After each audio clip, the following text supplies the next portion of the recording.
Hey everyone, welcome to the studio. It's Serica, and today I am going to flip through my bullet journal from 2019 and I'm going to chat through some of these spreads.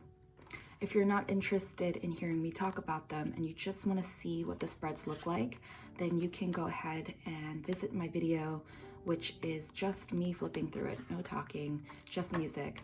I'm going to link it in this video and I'm also going to put it in the video description. But if you like hearing me chat and you love my longer videos, then this is the video for you.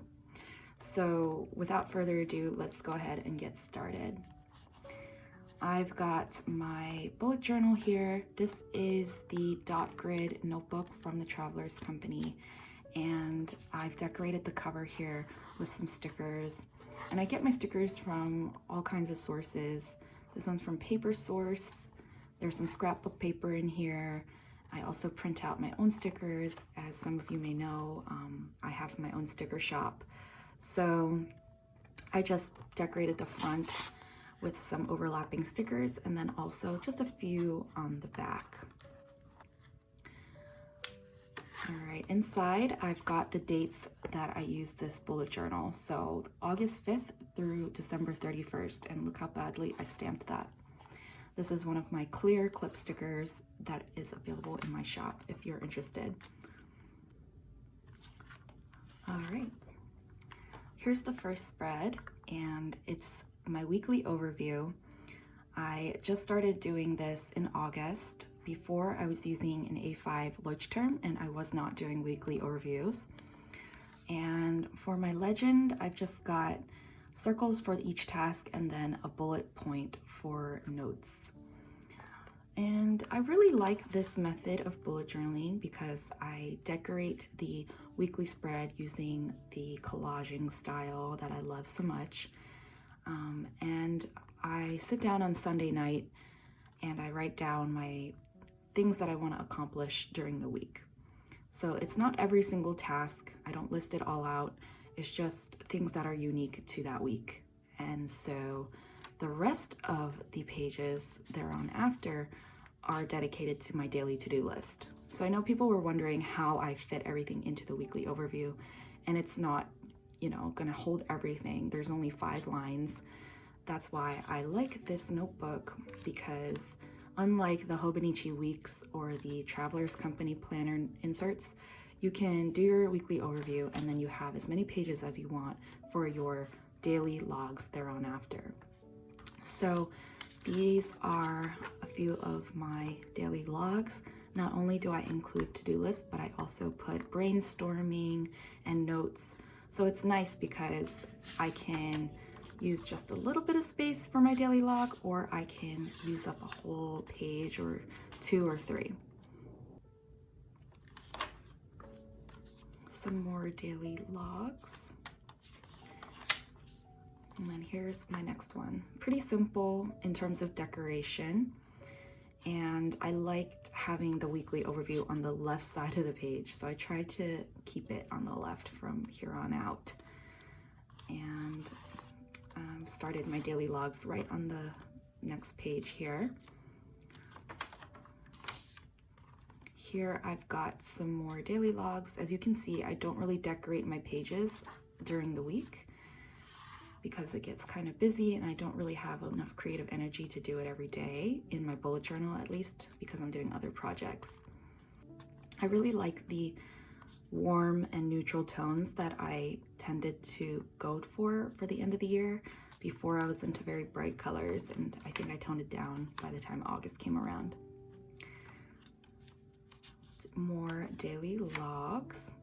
And I wanted to try something new where I would separate things that I'm looking forward to, things that are fun, versus things that are more like chores.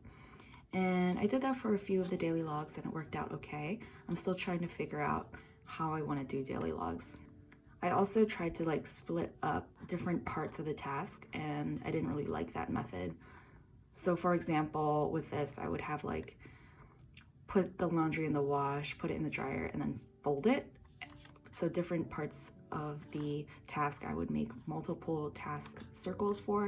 And I didn't really like that. It just seemed excessive. So I stopped doing that for laundry at least. But things like feeding the dogs, I have to do that twice a day, so that makes sense to me. I didn't like doing the 3 circles for laundry thing. I love this one. It's very bright. I just said I like neutral colors, but yeah, I did a whole spread that has bright yellow in it based on these sunflowers. And then as you can see here, I didn't even do daily logs for Monday or Tuesday or Thursday. So that's why I like this. It's very free form. Here I just did a list for Labor Day weekend. September is one of my favorite months. I get so into the autumn season, and so that's why this is back to neutral. More daily logs here. And as you can see, some of my daily logs started getting shorter, and also I do fewer daily logs as this bullet journal goes on. So this is not my favorite spread. I feel like it's a little bit random in terms of the decorations that I used. I don't know about these stamps. They're like this new set of stamps I had during the time. They were diagrams and charts and things. And then I mixed and matched it with different stickers, but I don't think it came together the way I wanted it to. But it's fine. It was functional. It worked for me. And I have more daily logs here. As the bullet journal goes on, you'll see that I do fewer daily logs because I found that it was unnecessary. I like this one. This one is like a coffee themed browns and pinks. I really like it. So just a few logs here. This, I don't even know what happened. I feel like I did more that day, but sometimes I just don't do daily logs because, you know, so much of my daily routine was like ingrained. I didn't feel like I had to write it out. But other days I feel like writing down everything. Like I'll write down very minute tasks that I know I'm gonna do anyway. It just is a way for me to get it all out of my head. This is a huge brain dump. And I really like this one. It gives me such great memories because we had this glamping trip with our friends and I made a packing list here. I just like the colors and the feel of this whole spread with the muted teal and the kind of warm oranges. Some more daily logs here. Oh, a lot more. And then just looking ahead at October on this page. I think this is the first spread that I recorded for a process video here on YouTube, and I called it like a vintage spread. And I had a lot of fun doing this one. I won't talk too much about it since there's already a video showing my process, and it was very chatty, very long, because you know me, I like to talk a lot. So if you're curious about how I set this up and you want specifics, go check my videos out. I think for many of the spreads here on after, you've seen in previous videos. So that is the beginning of October. It got really busy during this time of year. I was really into rebuilding my business. This spread reminds me a lot of how I used to decorate my journals. When I had a Hobonichi, I used a lot of cute stickers like this. And my style has changed a lot, but I decided to use these cute stickers because my friend Anna, who has a shop called Kuroku, she sent over these stickers and I just had to use them. So very cute. But I kind of merged it with some of the vintage things that I favor nowadays. Some daily logs here. So this is another spread that I have here on the channel. I think it's called a vintage letter, and I really like it. It's vintage, but it also has this bright yellow. So I like that juxtaposition. And I hardly had any daily logs. I just brainstormed some things and I thought about my 2020 setup. I didn't even write in here. It was a very busy week because I reopened my shop, so I was packing orders like non-stop that weekend. And then this is my vintage book themed. As you can tell, I really like vintage things. And I also decided to use my new stickers in this spread. So I've got these craft stickers that I was testing out, and those are available in my shop. So I've got months, weekdays, and date stickers. I really like this one. It's got little hints of pink in it. And then I also use my weekday stickers on daily logs. So that was fun. Ooh, this is my travel themed spread. And even though it's very dense, I like it a lot. I just like the colors, and just the fact that I used this tag was really cool. And I also started doing this thing where I wrote down what projects I was going to do that week, which it worked out for a few of the weeks. This is actually the last spread I did before I had my baby.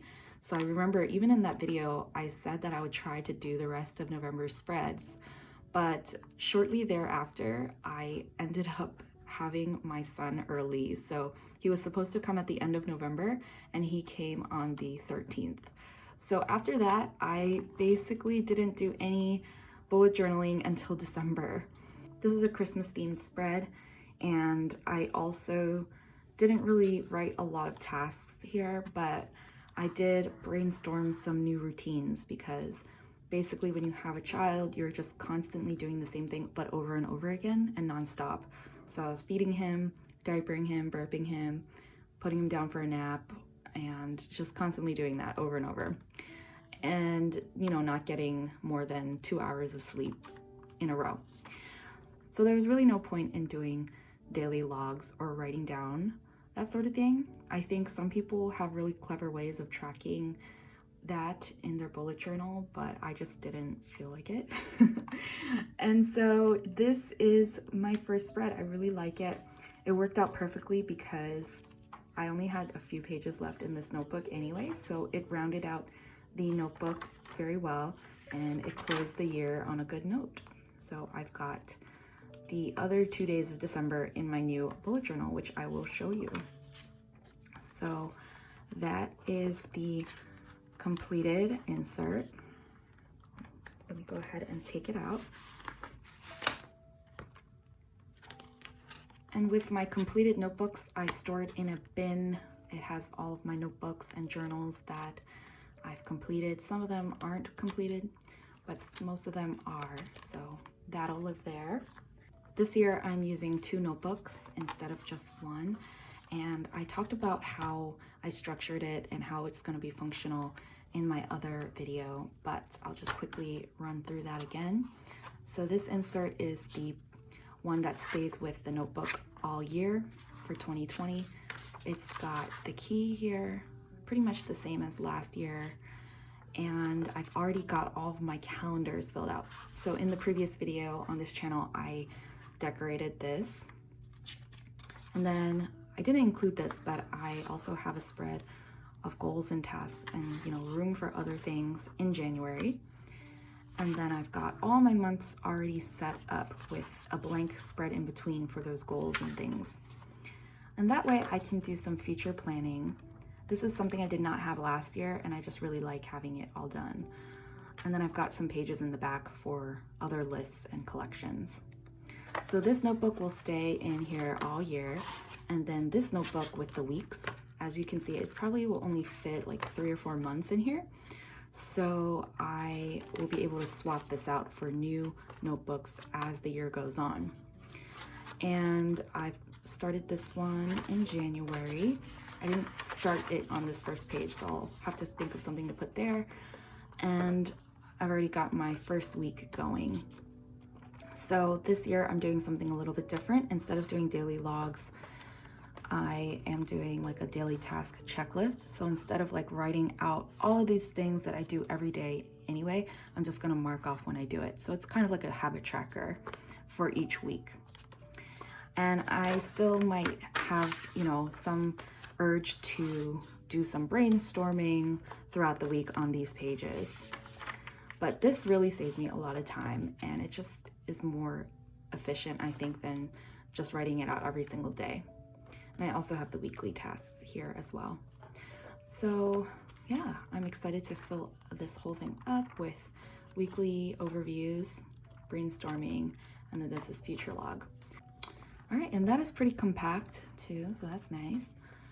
Put the band on it. My very simple cover. I don't have any charms on it. All right, so that is my flip through video. I hope you enjoyed it. I hope you got some ideas for your own planning method. Let me know some tips and tricks for your planner. Do you have daily logs, or do you do a habit tracker every month or every week? Let me know. I love to hear about that sort of thing. Of course, we're all planner nerds here. And until the next video, I wish you happy journaling, happy planning. I'll see you next time. Bye.